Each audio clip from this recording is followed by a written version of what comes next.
that Chief still acting up?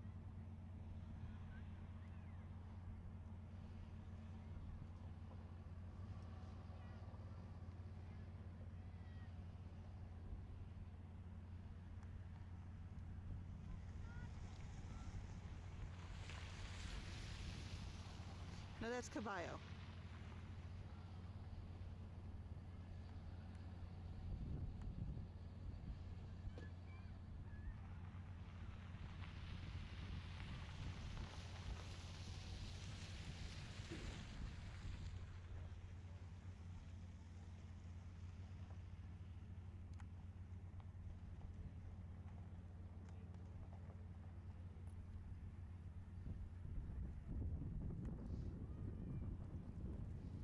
Are you okay?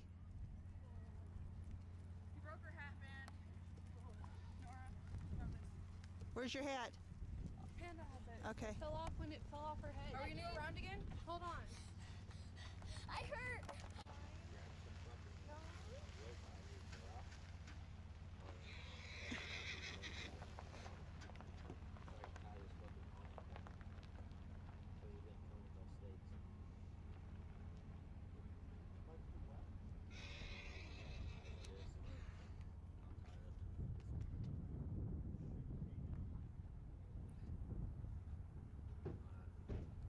She does got your back.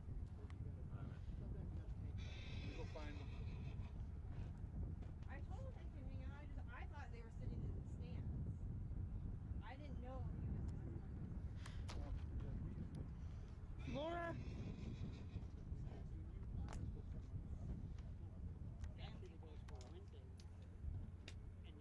Well, I would have drank back. One day.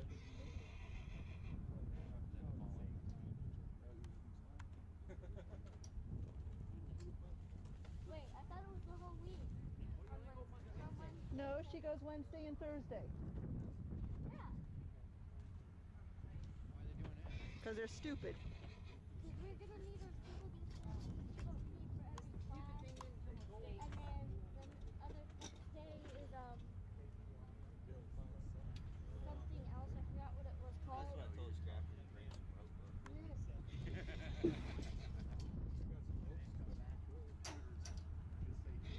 Oh, there's some scraps you want. Right back. Alright. Are you sure he even has baling twine and Yeah, he said. Yeah, the cat fight. Underneath cat fight.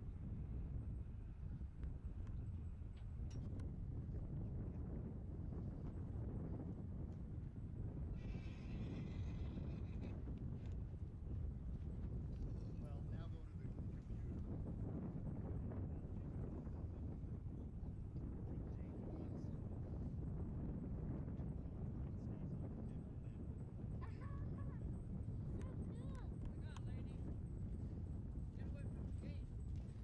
Laura, come on.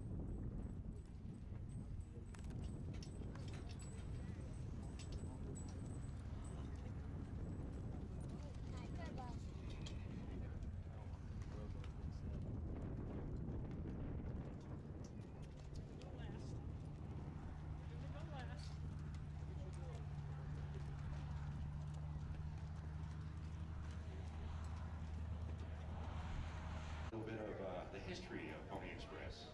Please no, I'm already started. Shh. And here we go. So the Pony Express is a national organization that is dedicated to keeping the history of Pony Express alive in the minds of all who are interested. In order to accomplish this goal, they have to keep the trails preserved and protected. The organization has individuals working for the trail associations who lobby with Congress on a regular basis for funding for the trail preservation and protection. Now in June of every year, thousands of horse owners condition and train their horses for the reenactment of the Pony Express. We travel from the trails from the west to the east, one year, and alternating west to east the following year. This year, they started in Sacramento, California, and ended in St. Joe, Missouri. The distance is more than 1,900 miles and has to be completed within 10 days from start to finish. Everyone rides, whether it's day or night, rain or shine. The mail must continue to go down the trail.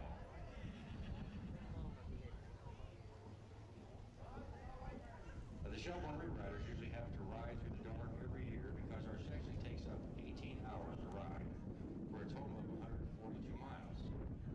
Most of our riders have great pride in the knowledge that our section of the trail is basically as it was back in 1861 and 1860. If we start on the west side of the state, we pick up the Mal and the Mochillas on top of the Diamonds, which is a mountain pass. And the riders do not cross civilization until we reach about the halfway point at Shelbourne Station, or Shelbourne Pass, which is where they cross Highway 93 at the rest area. If they start from the east side, or Ibabaw, they pick up the mail from the Utah riders at the monument. And it looks like they're getting ready to complete the first lap. If you watch them here, they're going to take the mochila or the mail pouches off of one horse, put it on the other horse, jump on the horse, and take off again. Our two riders that are out there is Doc Chris and his son, Chris Christensen.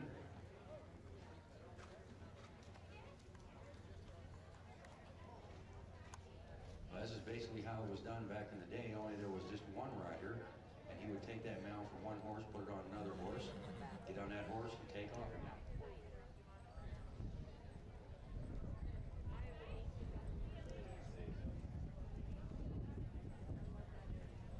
And that was first exchange.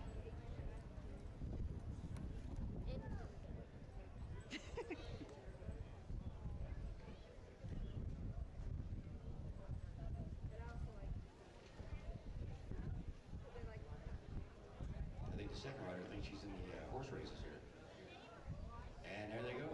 The second leg of the exchange is taking place. And when the horse and rider get to Shelbourne, they know it's about halfway completed. Horses and riders rest briefly for breakfast, pick up lunch, get water for themselves and the horses, gas up the vehicles, and continue the ride. The mail is not supposed to stop, so they always have riders staged at this point ready to continue, so the other riders can regroup and get ready for the rest of the ride. God. Look at This year we picked up fresh riders who chose to start the rides at the passes. It was kind of nice. They were not tired, and they were ready to pick up the mail and head out quick. This included Carol Love, Eva Jensen, and Carol's granddaughter, who was along for the ride just to see what it was like, because she's not old enough to carry the mail yet. We heard from good sources she had a great time, so we'll be back next year to carry the mail for us.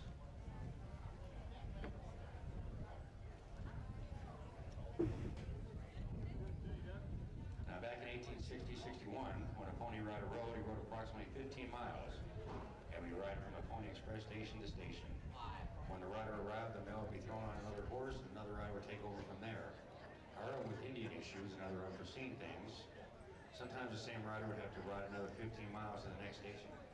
These young, wiry riders had to be darn tough to withstand the weather conditions, Indians, and anything else that happened to make their jobs more interesting. All right, we got the second mail exchange going on, and we got another horse bringing up the rear.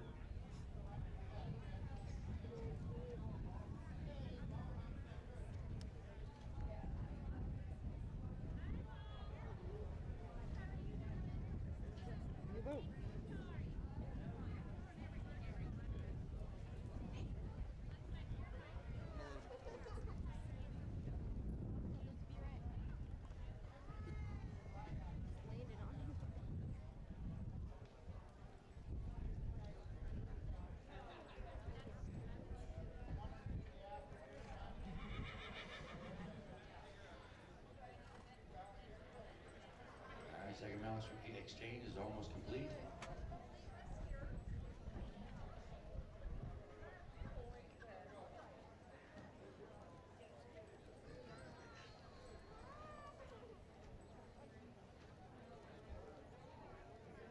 Riders are getting on their horses and they're going to take off again. That'll be the third mail exchange. One more to go. In the past, Shelbourne Rewriters have been asked by the national organization to locate all the Pony Express stations in this area, which we did.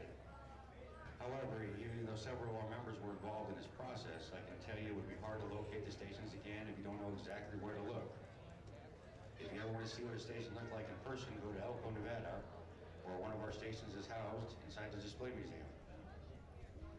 The Shelbourne Rewriters have really come prepared when it's time for the rewrite, as it becomes a two-day camp out adventure for everyone. horse supplies, food, water, medicine, supplements for the horses, and then do the same for the riders. We have been fortunate in the past 3 years now to have a Pony Express rider group come and join us. Everyone works together well, and it's always an awesome experience for everyone involved. This year was especially nice as there was no horses or riders involved in any mishaps, and the weather was pretty decent. We've had been cold, hot, dusty, or muddy for a lot of the past rides, but this one was pretty nice. Every year we pick up several new riders, and this year was no different. We had several youth riders join the group, and several adults joined as well. We hope they will come back next year too. Look at Turbo. They all really did a great job and had a good Caballo's not far behind. Today's exchanges along the track, we had Doc Christensen, who has over 35 years of riding Pony Express. Never missed a year. Turbo. This man is amazing. He still works a full-time job as a doctor, farms many acres of hay, stays healthy and fit, and finds time to condition and ride his horses. His son Chris was just starting riding in the early 80s. Caballo doesn't want to He's been a stop. constant rider for the Neither past does several Turbo. years. The second leg of the journey was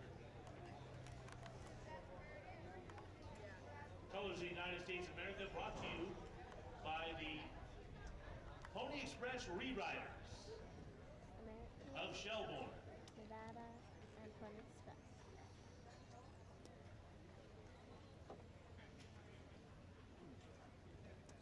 Ladies and gentlemen, at this time, you please rise and honor America with our national anthem.